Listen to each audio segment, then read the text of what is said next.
একদিকে গরু ভক্তি, অন্যদিকে গরুর ব্যবসা। ভারত দুটোই করছে। ভারতের বিভিন্ন রাজ্যে গরুর মাংস খাওয়া নিষিদ্ধ হলেও এটি তাদের অর্থনীতিকে টিকিয়ে রাখছে। গরুকে হিন্দুরা ধর্মীয় কারণে বেশ ভক্তি করে, তাই অনেকে গরু তথা গোমাতার মাংস খাওয়া পছন্দ করেন না। তবে গরুর দুধ খেতে মানা নেই। অনেকে তো গোমূত্র আর গোবরও খান, কিন্তু এসবে ভারতের খুব একটা লাভ হয় না। দেশটির লাভের মূল জায়গাটা গরুর মাংসে। গরু ও গরুর মাংস উৎপাদনের শীর্ষ দেশগুলোর মধ্যে ভারত একটি।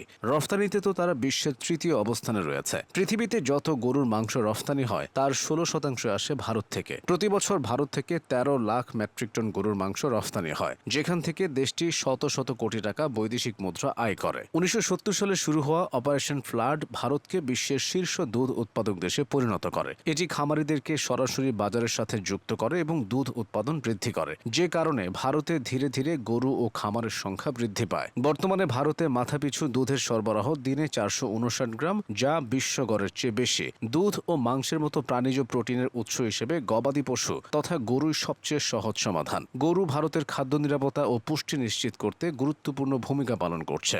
গরু পালন ভারতের গ্রামীণ অর্থনীতিতেও বেশ ইতিবাচক ভূমিকা রেখে চলেছে। দেশটির কোটি কোটি মানুষ সরাসরি পশুপালন থেকে জীবিকা অর্জন করে এবং এটি গ্রামীণ পরিবারের আয়ের একটি উল্লেখযোগ্য অংশ।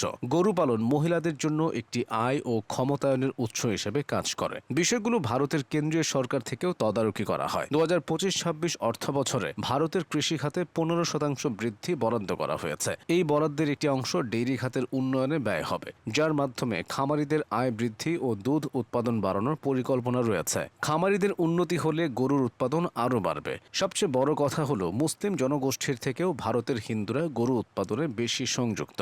ভারতের কেন্দ্রীয় সরকারের বাণিজ্য মন্ত্রণালয়ের সংস্থা কৃষি ও প্রক্রিয়াজাত খাদ্যপণ্য রফতানি উন্নয়ন কর্তৃপক্ষের অনুমোদিত দেশের শীর্ষ কারখানাগুলোর মধ্যে 10টির মালিক হিন্দু। এমনকি ভারতের সবচেয়ে বড় এবং আধুনিক মাংস প্রস্তুত করা প্রতিষ্ঠানের মালিকও হিন্দু সম্প্রদায়ের মানুষ। দেশের সবচেয়ে বড় কারখানা তেলেঙ্গানার মেডক জেলার রুদ্রম গ্রামে অবস্থিত। কমপক্ষে 400 একর জুড়ে থাকা ওই প্রতিষ্ঠানের মালিক সতীশ সভারওয়াল।